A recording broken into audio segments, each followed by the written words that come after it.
Not a gentle nudge, not a polite request whispered across the linen tablecloth, but a hard, brutal yank on my left arm that brought me stumbling out of the high-backed dining chair. The sound of the silverware clattering against the heirloom porcelain was the only immediate disruption to the silence that had fallen over the Thanksgiving table. It was the sound of my dignity breaking. I am Patricia Hayes, 68 years old, and in that split second, I was just a weight, an obstacle being cleared away by a woman 30 years my junior. Brittany, my daughter-in-law, my son Jason's wife, had a grip like steel. She wasn't even looking at me. Her eyes were fixed on the empty space where I had just been sitting, the seat of honor, flanking the 20-pound, perfectly roasted turkey. The air was thick with the scent of sage and thyme, rosemary and betrayal. "You are not needed here, Patricia." Her voice was low, cutting and strangely formal, like a CEO issuing a dismissal. Her smile, aimed at the rest of the gathered family, cousins, aunts, Jason's business partners, was saccharine, a practiced mask of gentle regret. "Go quietly. Go quietly." The phrase struck me harder than the sudden jolt of my hip, grazing the corner of the buffet cabinet as she dragged me past. Go quietly. As if I were a ghost, a nuisance, a piece of faulty machinery to be disposed of without fanfare. In the very home, on the very day, I had curated for the past 3 decades. I looked at my son, Jason. His plate was full, overflowing with creamy mashed potatoes and glazed carrots. He was staring intensely at the wishbone on the turkey, his hands resting in his lap. He didn't move. He didn't speak. He didn't even lift his eyes. That calculated, devastating silence, that was the second, more profound shock. The physical pain from Brittany's rough handling was fleeting. Jason's deliberate indifference was a poison that began to spread instantly through my veins. 30 years. 30 years I had lived in this house, nurtured this family, built this life. And now, on the most American of holidays, the day devoted to gratitude, I was being physically evicted from my own table by my daughter-in-law, with my son's silent, damning consent. The heat rushed to my face. Not shame, not yet. It was a searing, incandescent realization. The familial connection, the one thing I had truly believed was inviolable, was dead. It had been systematically, clinically murdered by greed and convenience. My pain, the one thing Brittany couldn't control, was what mattered now. But a switch flipped inside me, an old circuit inherited from my father, a man who survived the Great Depression by focusing only on the numbers. The love died here, but the contract remains. I stopped struggling. I let my body go limp, forcing Brittany to bear my full weight, momentarily throwing her off balance. Her perfect smile faltered, replaced by a flash of genuine annoyance. I pulled my arm out of her grasp with a sudden, sharp twist of my wrist. I didn't say a word. I straightened my blazer, a tailored, expensive piece that Walter had bought me years ago, and looked directly at my son. Jason lifted his eyes then, just for a second. They were cold, empty, a flat, non-committal grey that mirrored the Seattle November sky outside. He didn't meet my gaze.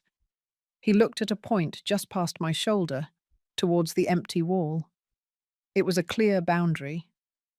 "Do not cross this line, Mother. This is a business transaction now." I finally spoke, my voice steady, though low, devoid of the tremor of despair I felt trying to take root in my throat. I wouldn't give them the show they wanted.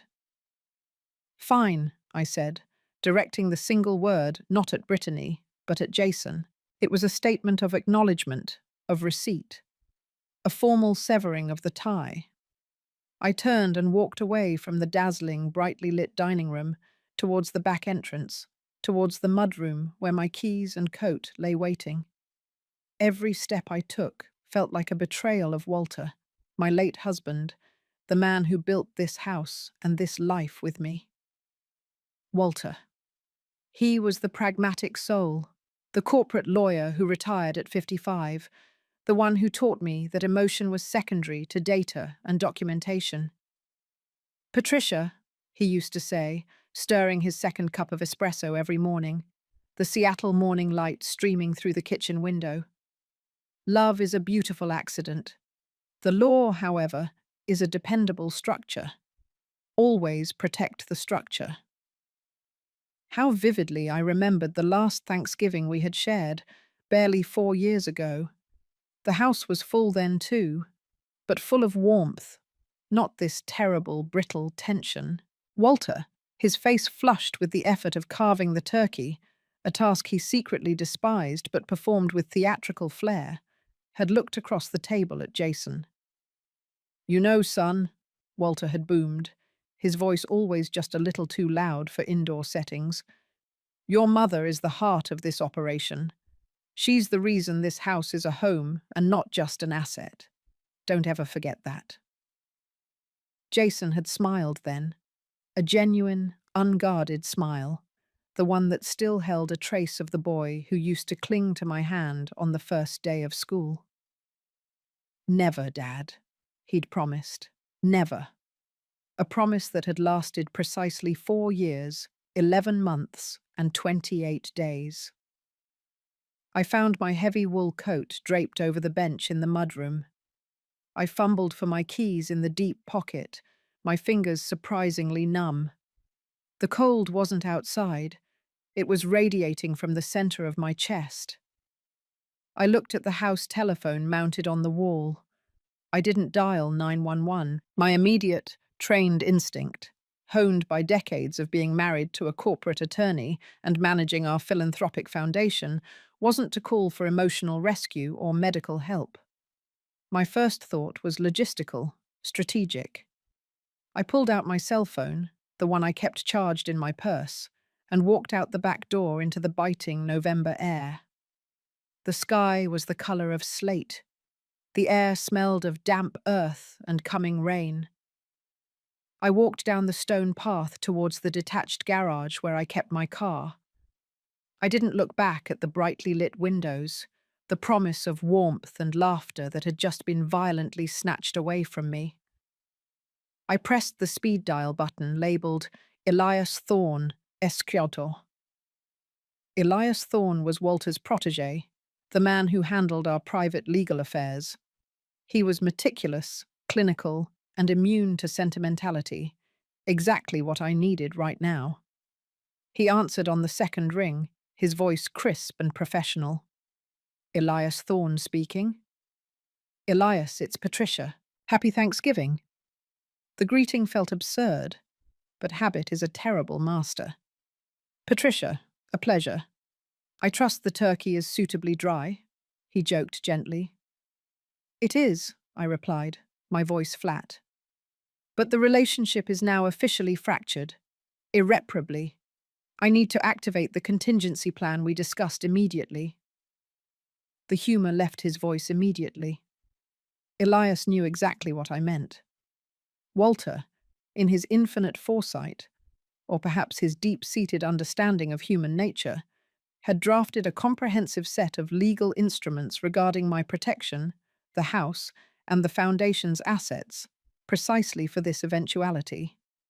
He always understood that blood ties were a poor substitute for legal structure when large sums of money were involved.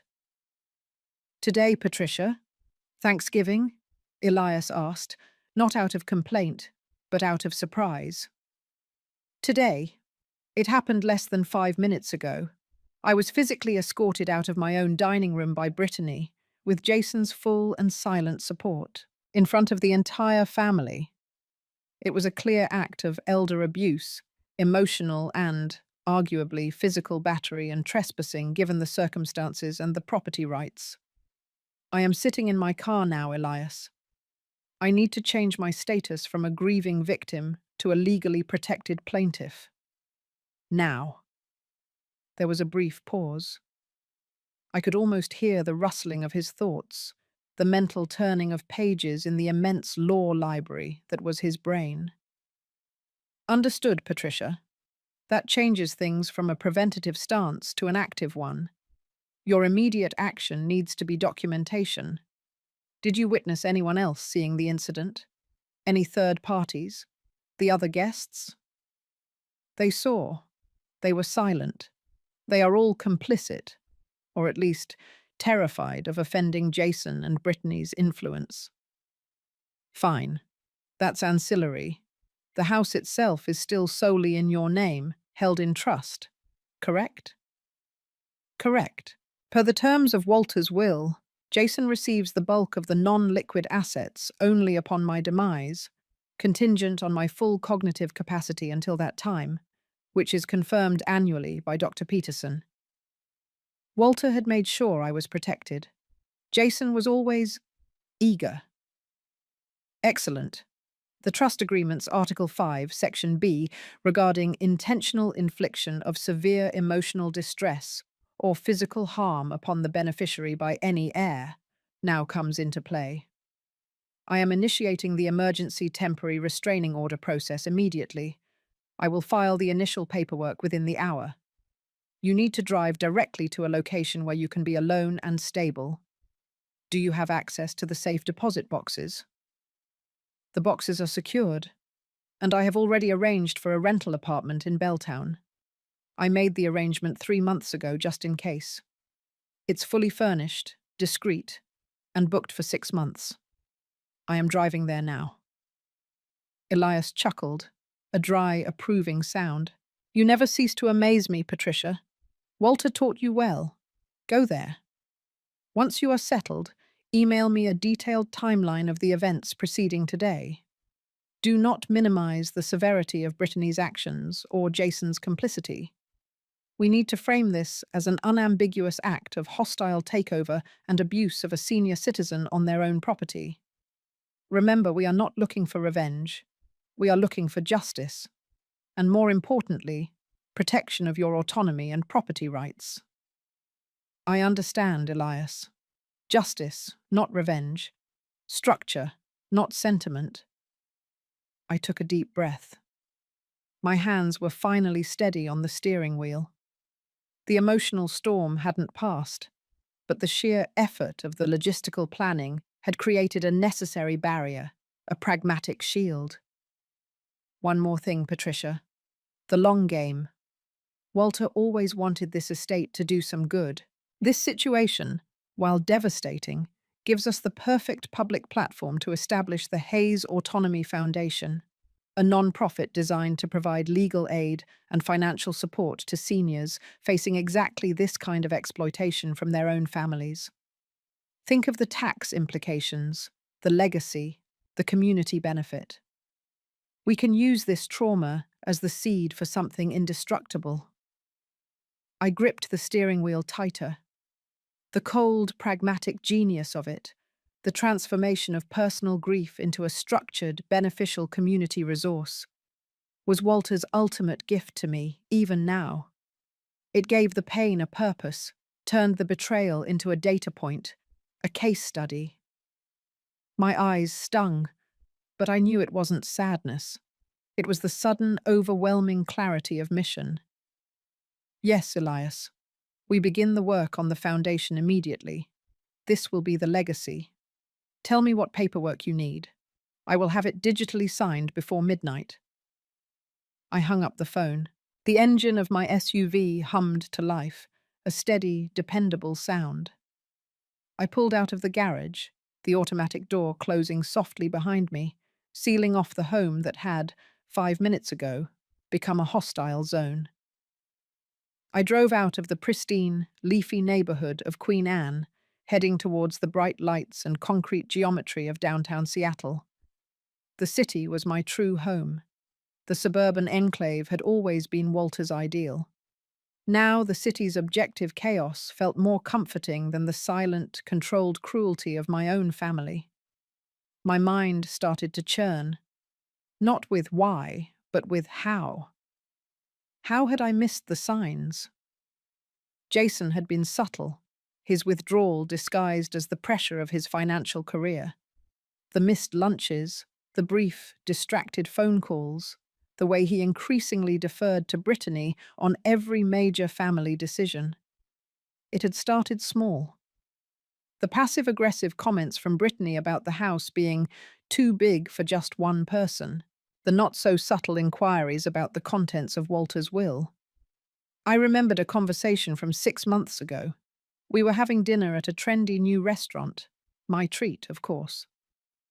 "Mum," Jason had said, not looking up from his phone, "the maintenance on the Queen Anne place is staggering. The property taxes alone, they are almost $70,000 a year now. Why not just sell? You could downsize, live comfortably in a condo, and free up the bulk of the equity. It would simplify things considerably." I had smiled then, a small, knowing smile Walter had taught me. "It simplifies things for whom, Jason? The house is already fully paid for, and the property taxes are a fraction of the income generated by the trust's investments. The house isn't a burden, dear. It's an asset, and it is my home."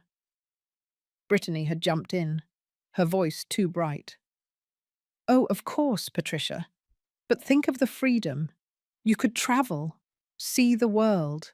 You don't want to be tied down by a 9,000 square foot house at your age." My age. The silent suggestion. You're old, you're weak, you're losing your grip. I had deflected them then, citing the importance of keeping the house as the registered office for the fledgling charitable foundation Walter and I had planned. The irony was a bitter taste in my mouth. They wanted me to relinquish the asset, and now the house itself would be the centerpiece of the very foundation but they hoped to dismantle. The physical act of Brittany's pull, the sheer audacity of laying hands on me, had been the clarifying moment. It wasn't about simplifying my life, it was about decommissioning my life. They needed me gone, quietly, discreetly, so the inheritance could be accelerated and leveraged. My focus shifted back to the present, to the facts needed for Elias's timeline. Fact 1. The trigger. Today, Thanksgiving, 4:15 p.m. Brittany Hayes, physically assaulted, removed me from the dining table, witnessed by approximately 20 family members and guests. Fact 2. The intent. Brittany's verbal statement. "You are not needed here. Go quietly." This clearly establishes intent to humiliate and eject me from my legal residence. Fact 3. Complicity. Jason Hayes's deliberate silence and refusal to intervene establishes his consent to the assault and abuse. Fact 4. Precedent. 6 months of escalating documented pressure to sell the property and inquire about trust assets. I realized I wasn't grieving the loss of my son. I was mourning the death of a 30-year investment. I had invested every fiber of my being into raising Jason after his biological mother, Vanessa, decided motherhood was less interesting than a career in global finance. Vanessa, who had simply walked out when Jason was 5, leaving a note that said, "He needs stability, not drama. You're better at the structure, Patricia." Structure. That was my core competency. I provided the structure, the stability, the emotional architecture of a home, while Walter provided the financial framework. We built Jason's life brick by emotional brick, replacing the gaping hole left by Vanessa's departure with unconditional, practical love. I remembered Jason's 5th birthday. He had just started kindergarten, and the abandonment was still fresh, manifesting in terrible night terrors. I had stayed up all night, assembling a complex 900-piece train set, one that Walter had insisted was too advanced for a 5-year-old. I finished it as the sun rose, placing it perfectly on the floor of his bedroom. When he woke up and saw it, his face lit up. He ran and hugged me, a tight, earnest hug. "Thank you, Mummy," he'd whispered. using the name he had chosen for me. Not Patricia, not stepmom. Mummy, that 5-year-old boy, that memory was the real tragedy. That boy was gone, replaced by the silent, $50,000 suit sitting at the Thanksgiving table, more concerned with the texture of his gravy than the violent humiliation of the woman who raised him. The practical side of me, the side Walter loved and cultivated, took over. Tears were a luxury I couldn't afford. The immediate objective was to secure my position, leverage the law, and start the administrative work on the foundation. I pulled up to the Belltown apartment building. It was modern, sleek, and utterly impersonal. Perfect. The doorman, whom I had tipped generously 3 months ago, greeted me discreetly. "Welcome back, Mrs. Hayes. Everything is ready in the penthouse." The penthouse. Another practical decision. I couldn't risk staying in a hotel where Jason or Brittany might find me. This place was expensive, registered under an LLC, and offered anonymity. I stepped into the apartment. Floor-to-ceiling windows offered a spectacular view of Puget Sound. The water was dark, choppy, and vast. I stood there, looking out at the immensity of the world outside the narrow confines of my family tragedy. I pulled out my laptop and began typing the timeline for Elias. The words flowed easily, coldly, efficiently. I described the dining room, the position of the guests, the sound of the clatter, Brittany's grip, Jason's empty eyes. I documented everything, transforming the raw, aching wound into a legal document, a testimony. The process of writing was cathartic in its rigor. It forced me to analyze, not feel. I was building a case, not writing a diary. This was not a plea for sympathy. It was a demand for justice. Walter's voice echoed in my mind. "Always control the narrative, Patricia. The law favors clarity and evidence, not tears." I finished the document, formatted it precisely, and attached the scanned copies of the relevant trust articles that Walter had instructed me to keep in a digital vault. I sent the email to Elias Thorne at 7:00 p.m. on Thanksgiving night.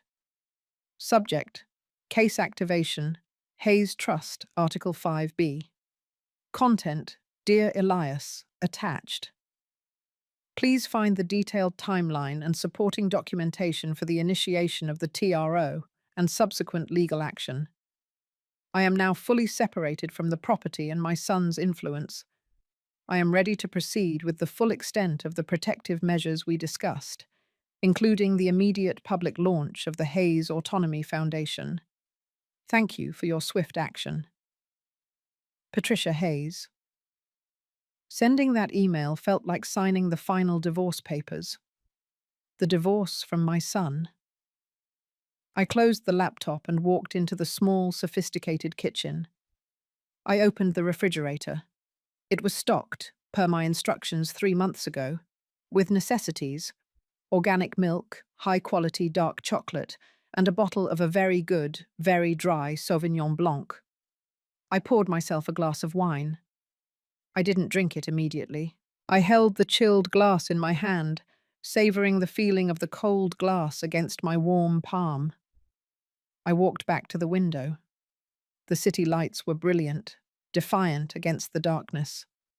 I thought about the house on Queen Anne Hill, the turkey getting cold on the table, the awkward, forced conversation that must be taking place now that the problem had been forcibly removed. I didn't miss them. I missed the idea of them. I missed the boy and the husband who were no longer there. My priority now was not retrospective grief, but future-forward action. The foundation, the Hayes Autonomy Foundation. Its mission statement would be simple: to provide legal and psychological resources for senior citizens who have been victims of financial or emotional exploitation by their own adult children, enabling them to reclaim their dignity and economic independence. It was a perfectly American mission: practical, structured, focused on individual rights and self-reliance. It would turn Jason and Brittany's attempted act of destruction into a platform for construction. It would be my new life's work, my legacy, independent of the one I had shared with Walter. I lifted the glass to my lips. It was crisp, clean, and bracing. The phone rang. It was Elias. Patricia, I've read the timeline. It's concise and damning. The temporary restraining order is being filed electronically now. The court will issue it within the hour. No one, not Jason, not Brittany, is allowed within 500 feet of your new residence. More importantly, we are attaching an injunction preventing them from liquidating any major assets of the Hayes Trust or taking out any loans against the Queen Anne property. They are frozen, Patricia, completely. Their attempt to accelerate the inheritance has just put the entire estate into escrow. They won't be able to touch a single major asset until this is settled. A sense of powerful, icy calm settled over me. The trap had sprung. They had walked right into the legal framework Walter and I had so carefully constructed. Their impatience had cost them everything, at least temporarily. Excellent, Elias. I will be in your office at 8 a.m. sharp tomorrow, Friday, for the strategic meeting. I want to discuss the initial public relations strategy for the foundation launch. We need to control the narrative before they can spin this as a confused old woman story. Understood. We'll use the official legal filings, the documented abuse, to launch the foundation. The personal tragedy becomes the raison d'etre. It's brilliant, Patricia. It's what Walter would have done. I hung up the phone for the second time, and the cold feeling began to recede, replaced by a fierce, focused energy. I looked out at the city, now not as a refuge, but as a vast field of opportunity. I was alone, yes, but I was also autonomous. I had been stripped of the emotional tie that bound me, but in doing so, I had regained the freedom to act, to build, to define my own final chapter. The humiliation of the dining room had been the brutal price of my freedom. I wasn't a victim, I was a plaintiff. I wasn't just grieving, I was strategizing. I wasn't discarded, I was relocating. I looked down at my hand. My wrist was slightly bruised where Brittany had grabbed me. I touched the mark, not with sorrow, but with the objectivity of a scientist examining a sample. It was evidence, physical proof of the cost of my autonomy. I would take that pain, that violation, and I would structure it into a shield for others. I would use the tools I had, my legal knowledge, my financial standing, my American-trained sense of individualism and justice, to turn my personal crisis into a public benefit. I picked up the remote and turned on the television.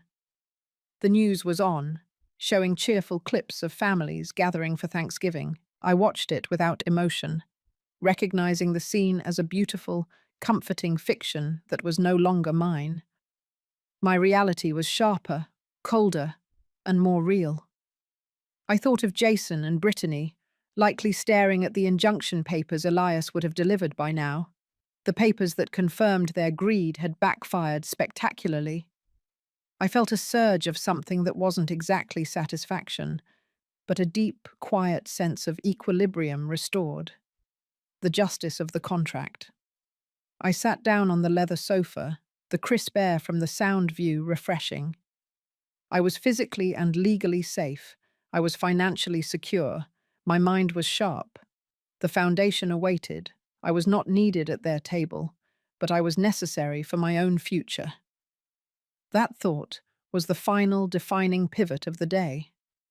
I spent the rest of the evening reading the preliminary documents for the Hayes Autonomy Foundation, drafting the public statement, outlining the grant requirements.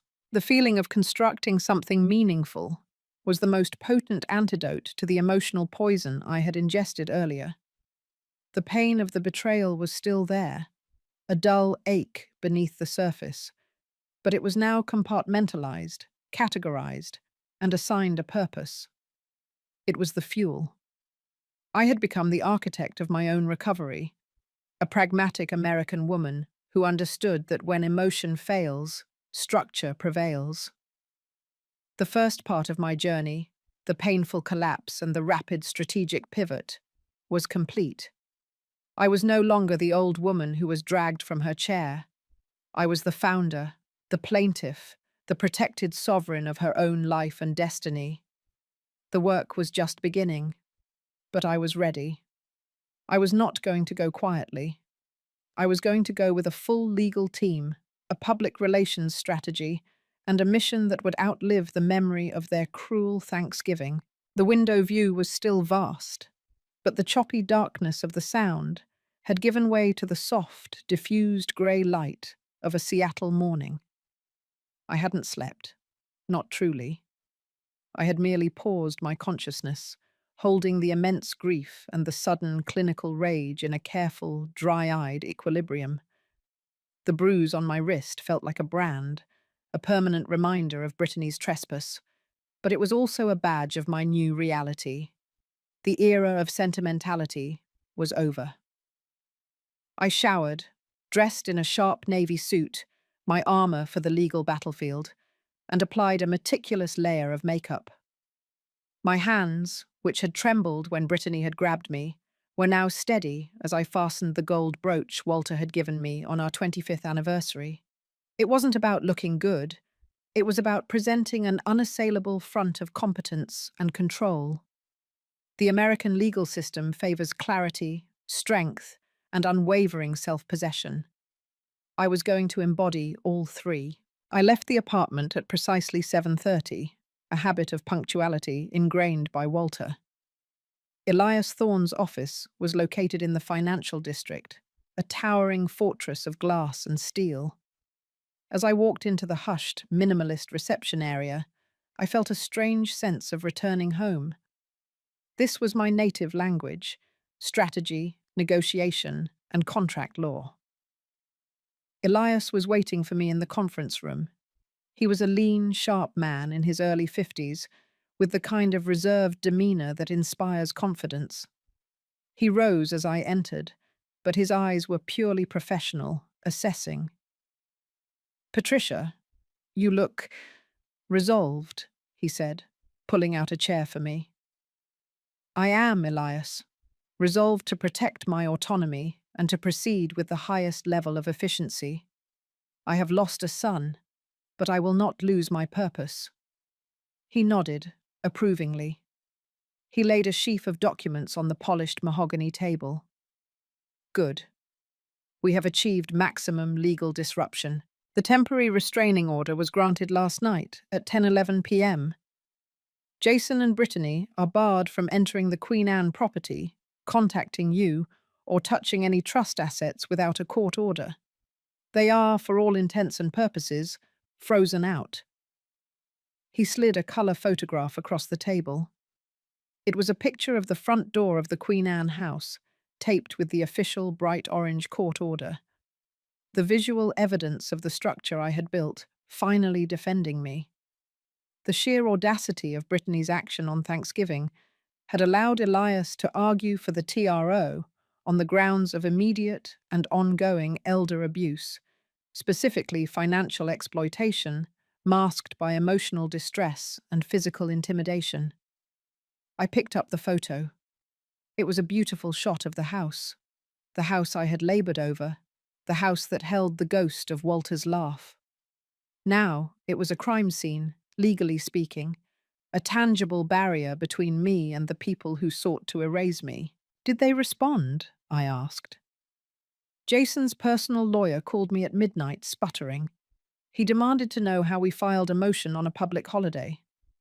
I simply pointed to the photographic evidence of the bruise on your wrist, which I asked you to document immediately. Thank you for that quick thinking.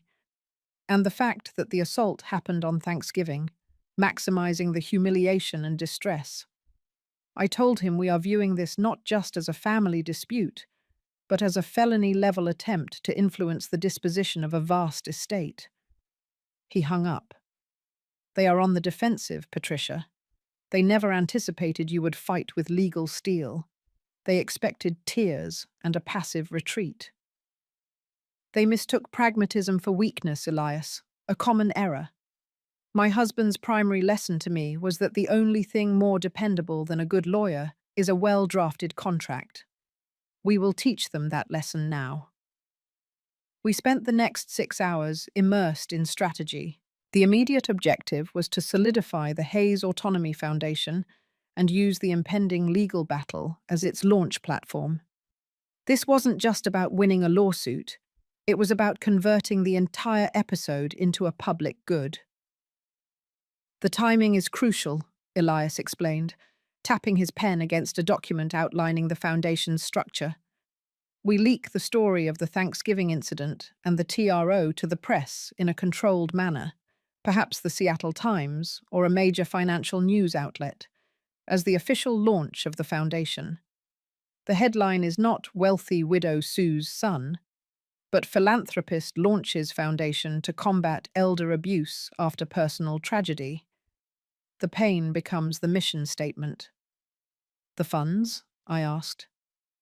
The foundation will be funded initially by your personal liquid assets, Patricia, the $5 million you've kept separate from the Hayes Trust. We then publicly announce your intention to divest a substantial portion of the Hayes Trust assets into the foundation's endowment. This is the masterstroke. It makes it impossible for Jason and Brittany to argue that they deserve the inheritance, because you are diverting the money into something demonstrably ethical and community-focused. The beauty of the plan was its sheer pragmatism. It not only shielded the wealth from their greed, but repurposed it into an indestructible legacy. It addressed the financial angle, the emotional angle, and the legal angle simultaneously. We worked through the detailed structure, the board of directors, Walter's old, trustworthy colleagues, the funding mechanism, the legal aid outreach programs. It felt like I was giving birth to a massive, complex machine, a machine built out of the remnants of my broken heart. Around noon, as we paused for a brief clinical lunch of salads and sparkling water, the conversation drifted back, inevitably, to Jason. "You understand, Patricia," Elias said, carefully slicing a piece of avocado, "that this process means total and permanent severance. Once you use the legal system to this extent, the personal relationship is irretrievable." "The personal relationship died yesterday, Elias. Jason and Brittany simply performed the funeral rites when she dragged me out. What I am performing now is the will reading, and they are not pleased with the terms." I recalled the day Jason was born, 32 years ago. His biological mother, Vanessa, had been glamorous, restless, and completely unsuited for motherhood. I had already been married to Walter for 5 years, and we were struggling with infertility. When Vanessa walked away, leaving 5-year-old Jason sobbing in the hallway, Walter and I stepped in without a second thought. I wasn't a blood relative, but I was the constant, the fixed point. I was the one who learnt to cook his favorite simple foods, who read him Where the Wild Things Are 1,000 times, who taught him how to tie his laces and manage his money. I was the structure he needed. I remembered Jason's 10th birthday, a glorious, sunny Seattle day. We were out sailing on the Sound, Walter teaching him how to manage the lines.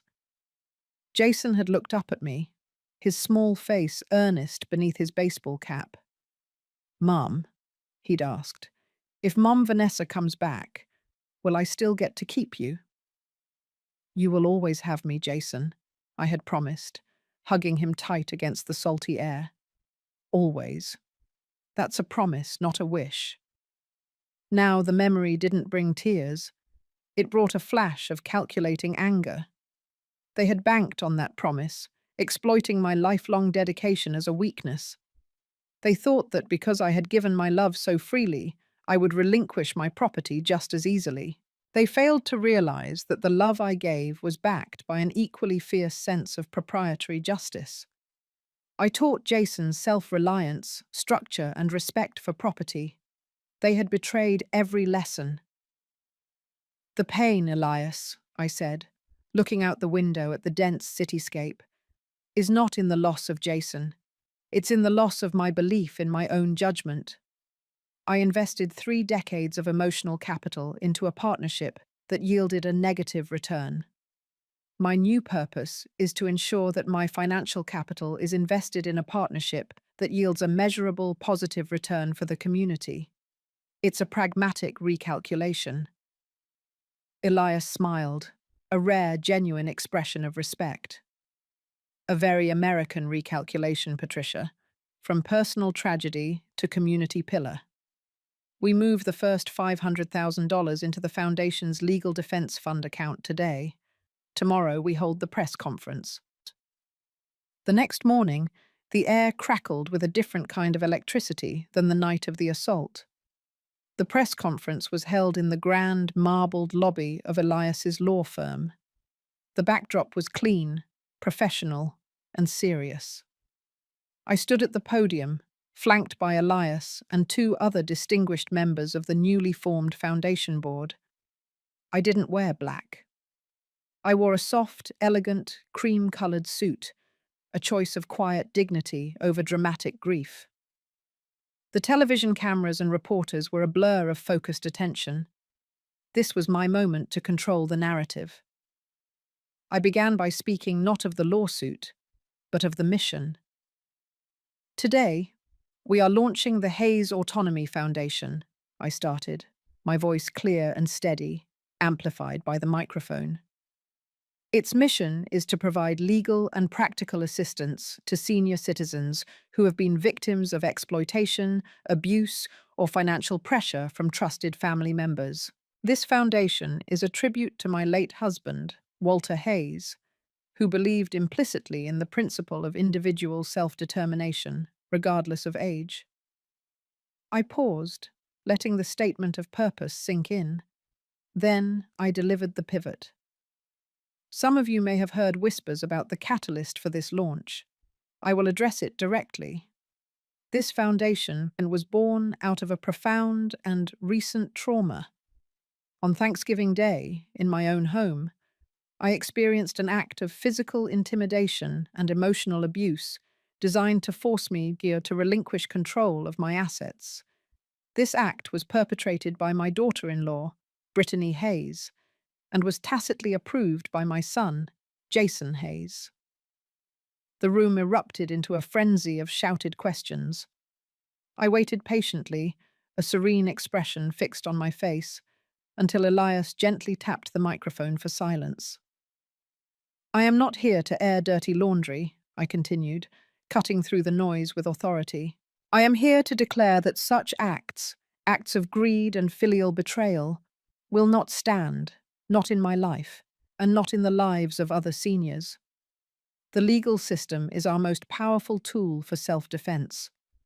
We have filed a temporary restraining order and are pursuing legal action not out of malice, but out of absolute necessity to protect my autonomy, my property, and my right to determine the trajectory of my own legacy." I finished by announcing the initial funding, $5 million, and outlining the specific legal resources the foundation would offer. I took 3 questions, all of which I answered with clinical precision, avoiding any emotional response. I framed the entire crisis as a case study in the urgent need for senior legal protections. When the press conference ended, I felt lighter, cleansed. The weight of the secret, the humiliation of the event, had been lifted by its public, purposeful articulation. It was no longer just my pain. It was the Foundation's founding narrative.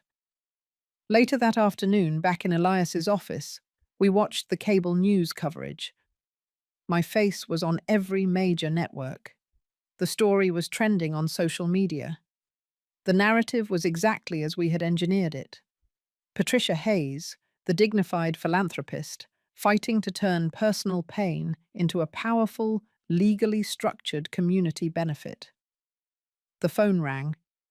It was the managing partner of Jason's firm, a desperate man whose career was now in jeopardy due to the massive public relations nightmare Jason had created. Elias took the call in his adjacent office. I could hear the muffled, frantic voice through the wall. When Elias returned, his expression was a mask of cold satisfaction. "They are officially panicked, Patricia. The managing partner says Jason is on administrative leave, and Brittany has been told to stay away from the office. Their lawyer is offering to settle immediately. They want you to drop the elder abuse claim and the public statements in exchange for a clean transfer of the property deeds back to your full, personal control outside the Hayes Trust. They want to minimize the damage to their professional lives." I leaned back in my chair, the sunlight warming my face. I picked up a pen and began idly sketching the outline of the Queen Anne house on a notepad. "Tell them no, Elias. The time for a simple, clean transfer is over. I need more than the property. I need restitution for the emotional and public harm. And I need a mechanism to ensure this never happens again. Their professional humiliation is the price of admission to this negotiation. Their anxiety is our leverage." My mind raced ahead, practical and clear. I knew exactly what I wanted. "I want the Queen Anne house, as you stated, absolutely under my sole ownership, but I also want a significant, non-discretionary lump sum, say $900,000, transferred directly into the Hayes Autonomy Foundation as damages and public interest restitution. Furthermore, I want them to sign a legally binding statement acknowledging their actions constituted elder abuse and intentional infliction of emotional distress, a document that will be sealed by the court but kept on file as a permanent record. They must concede the truth of their actions, not just the financial consequences." Elias stared at me, his respect palpable. "That is aggressive, Patricia. They will never admit to elder abuse publicly." "They don't have to admit it publicly, Elias. They have to admit it legally. They have to put their signature on a document acknowledging the reality of what they did, which is far more devastating to their legal and professional future than any public statement. Tell them they have 24 hours to agree to those terms, or we proceed with the full public lawsuit and the deposition of every single witness at that Thanksgiving table." The ultimatum was pure Walter Hayes, hard, clear, and non-negotiable, focused on documentation and control. I knew what the real cost of their surrender would be. It wouldn't be the $900,000, a paltry sum to them, but a magnificent contribution to the foundation. The real cost was the acknowledgement of abuse and the permanent alienation from my love and future financial support. They would be buying back their professional reputation at the cost of their familial soul. The next few days were a blur of intense negotiation carried out entirely by Elias. I cut off all personal channels of communication. I didn't answer the 2 pathetic, self-pitying emails Jason managed to send before the court injunction fully blocked him. I maintained a monastic silence, focusing solely on the development of the foundation's infrastructure. I organized the documents for the initial grant applications. I hired a small, dedicated staff. I began to write the foreword for the Foundation's first annual report, transforming the narrative of my assault into an actionable blueprint for others. I reflected on my new life in the Belltown apartment. It was quiet. It was sterile. It was free. I was spending my days constructing a new legacy, not trying to repair a broken one. The sense of absolute self-reliance was intoxicating. I realized that for too long, my identity had been defined by my roles: Walter's wife, Jason's mother. Now, I was Patricia Hayes, founder and principal of a major non-profit. My autonomy was the ultimate victory. The emotional storm of the Thanksgiving incident had been successfully channeled. The immense grief was now encased in the protective steel of the legal structure, providing the energy for the foundation. This was the true nature of pragmatic survival, recognizing that some things are not worth saving, only leveraging. On the third day after the press conference, Elias called me. "It's done, Patricia. They accepted the terms. The paperwork is signed. The deed to the Queen Anne property has been transferred entirely into your sole personal name, outside the trust. And a wire transfer of $900,000 was just confirmed in the Hayes Autonomy Foundation's endowment account." He paused, a hint of awe in his voice. "They also signed the acknowledgement. It is sealed by the court, but it exists. The entire case is now officially dismissed with prejudice. It's over." I closed my eyes. The silence was immense. Not the terrifying, complicit silence of the dining room, but the satisfying, absolute silence of victory. "Thank you, Elias," I said, my voice low. "Please instruct my new property management team to prepare the Queen Anne house for immediate sale. The foundation needs a permanent, visible headquarters, not a trophy home on a hill. We will find a centralized location downtown, a symbol of accessibility and action. The Queen Anne house, the symbol of my familial prison and my heartbreak, was now merely a financial instrument. Its sale would fund the next phase of my mission. I hung up the phone. I walked to the kitchen and poured myself a tall glass of sparkling water. I didn't drink the celebratory wine. I needed to remain clear. The legal battle was won, but the lifelong commitment to the foundation was just beginning. The practical work of helping others navigate their own betrayals had replaced the painful, futile work of trying to salvage my own. I was 68 years old, and I was finally, truly, in charge. I had been pulled from a chair by greed, but I had walked away on my own terms, armed with the law, and driven by a practical, unyielding commitment to self-preservation and community impact. The painful, lonely process of rebuilding myself had begun, not with a whimper, but with the solid foundation of a $900,000 endowment. The closure came not as a sudden, dramatic flourish, but as the quiet finality of a closing escrow. It was late March. Spring was fighting its way into Seattle, dusting the grey streets with a tentative green. 4 months had passed since the Thanksgiving table, 4 months of monastic focus, legal maneuvering, and the intense administrative labor of breathing life into the Hayes Autonomy Foundation. The Queen Anne house, the symbol of my life with Walter and the site of my ultimate humiliation, was sold. The sale was swift and clean, fetching exactly what I expected, a testament to the impeccable maintenance I had always insisted upon. The funds were instantly transferred, the bulk of the proceeds earmarked for the foundation's endowment. I felt no sorrow at the parting, only the crisp satisfaction of a strategic transaction completed. It was money converted into purpose. My new headquarters for the foundation was a space I personally selected, a modern, accessible suite of offices on the ground floor of a building in the vibrant downtown core. It was the antithesis of the isolated trophy home on the hill. It was open, welcoming, and situated near legal aid services, a visible symbol of accessibility and action. The first official staff meeting in the new office felt like the true beginning of my life's third act. I sat at the head of a clean maple conference table, looking at the small team I had assembled. Elias Thorne, now serving pro bono as the Foundation's chief legal counsel; Dr. Evelyn Reed, a geriatric psychologist renowned for her work in emotional abuse; and 2 sharp, dedicated young paralegals. "We are not merely a legal aid society," I stated, my voice echoing slightly in the fresh space. "We are an empowerment structure.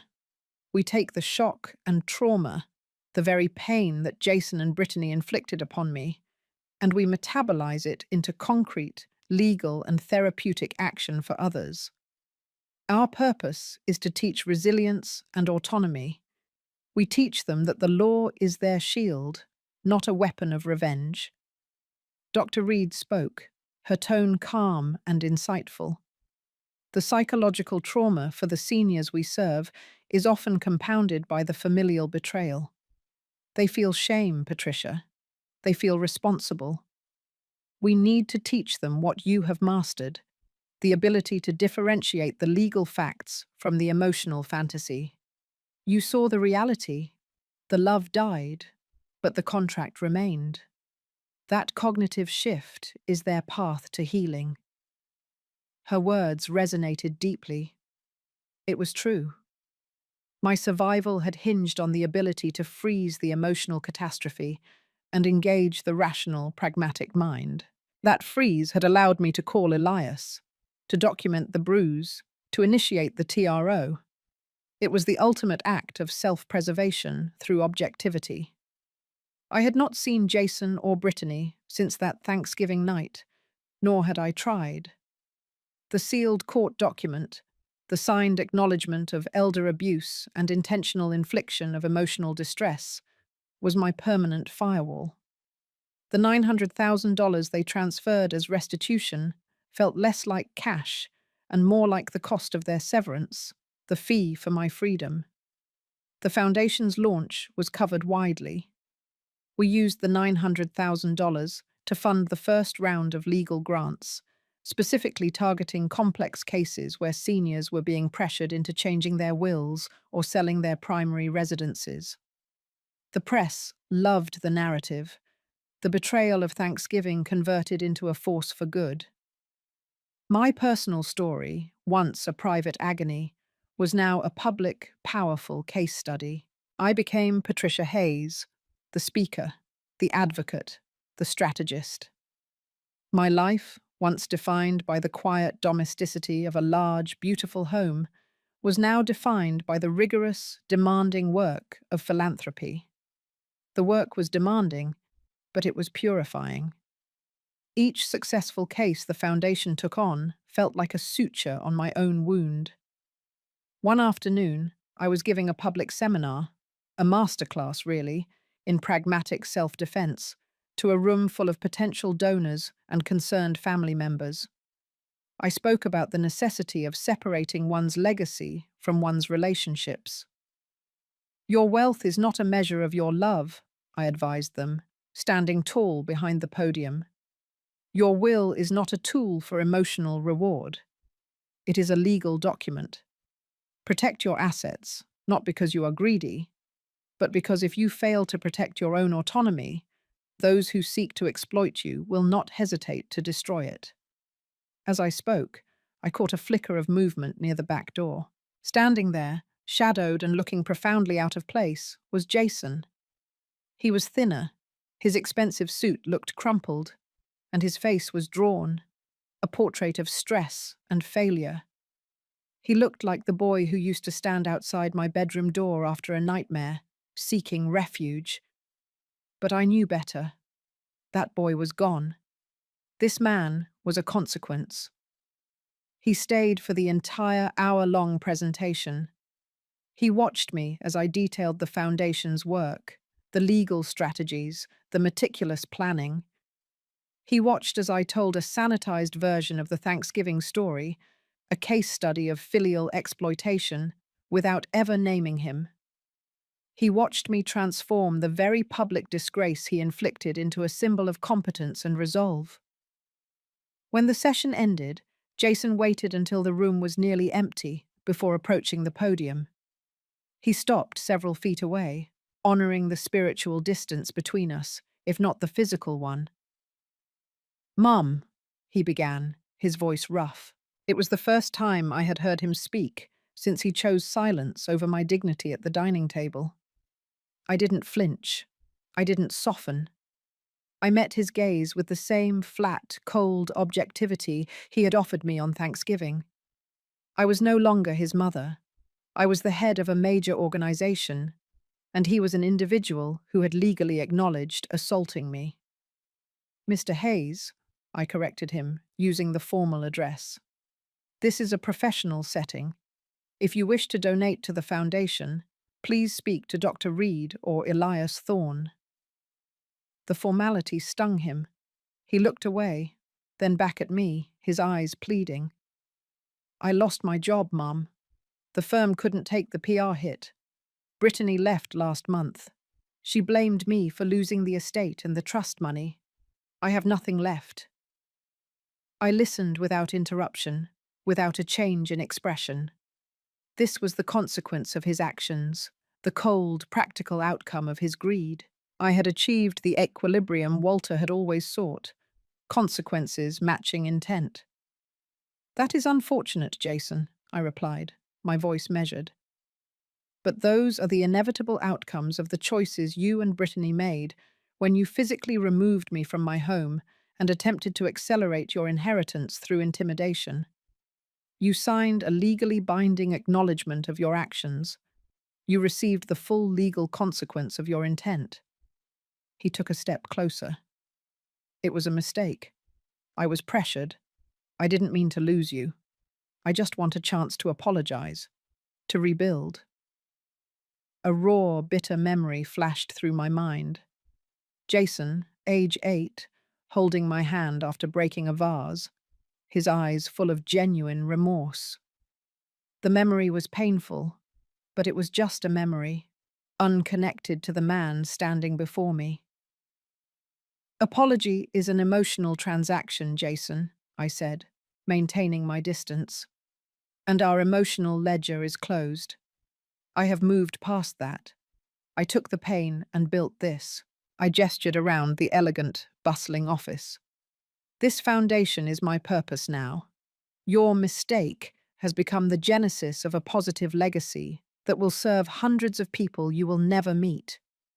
The $900,000 you paid in restitution is already out there, saving other families from your kind of self-serving exploitation.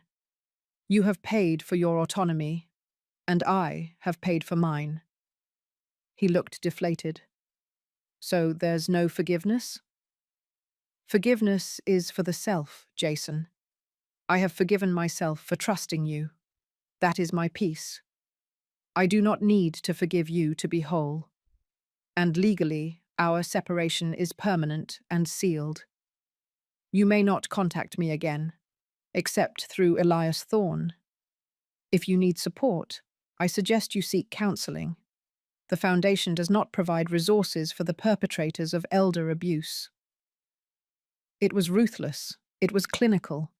It was the absolute, unyielding boundary that a lifetime of practical experience had taught me was necessary for survival. I watched the last spark of hope leave his eyes. He realized then, fully, that he hadn't just lost an inheritance. He had lost the unconditional structure of my love, and that structure was now irrevocably closed off. He nodded slowly, defeated. He turned and walked out of the office, melting back into the anonymous, busy street of downtown Seattle. That was the last time I ever saw him. The years that followed were the most fulfilling of my life. The Hayes Autonomy Foundation flourished. We expanded our reach, opening satellite offices in California and New York, taking on complex, precedent-setting cases. My story, stripped of sensationalism and presented as a narrative of resilience and legal empowerment, became the backbone of our educational outreach. I never became cynical about people. I simply became fiercely protective of boundaries. I fostered new relationships with the foundation staff, with the fellow board members, and with the hundreds of seniors we successfully helped reclaim their lives, their homes, and their dignity. I saw in their triumphant, newly independent faces the reflection of the woman who was pulled from the Thanksgiving table and refused to be silenced. I often returned to the theme of legacy. Walter's legacy was the financial structure. Mine was the emotional and legal structure, built atop his. Together, our estate had been redeemed from the hands of greed and consecrated to a higher, measurable good. The true moment of release came not when Jason signed the papers or when he walked out of my office, but 3 years later, during a quiet moment alone in my small, elegant apartment overlooking the Sound. I was working late on a speech detailing the Foundation's long-term goals. I looked down at my left wrist. The bruise from that Thanksgiving was long gone, of course, but the memory was sharp. I closed my eyes and allowed myself, for the first time in years, to truly feel the pain of that initial betrayal.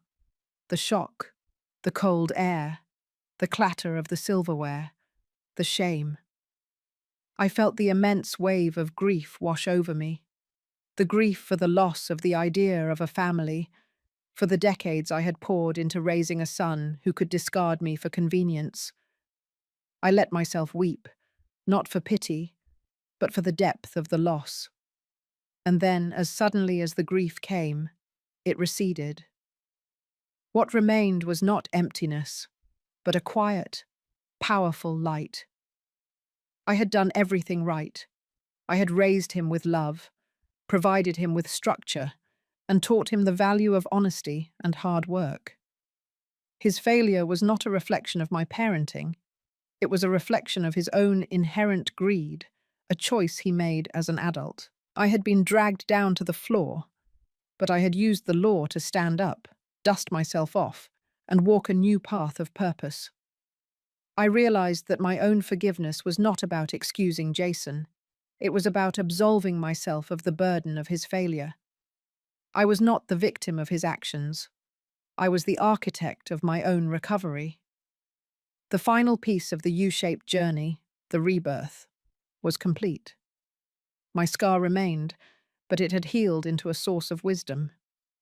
I learned that the greatest betrayal is not what others do to you, but what you allow yourself to do to your own spirit in response. I had refused to wither into bitterness. I used the pain of abandonment to fund and fuel a mission that would outlive the memory of the betrayal. True liberation is finding a purpose so profound, so vital to the community, that the injury becomes merely a powerful anecdote, a necessary first chapter to a much larger, more significant story. My life was no longer about securing my past. It was about structuring a future of autonomy and dignity for myself and for countless others. I transformed the shame of being pulled from a chair into the dignity of standing on a platform, teaching the world how to fight back.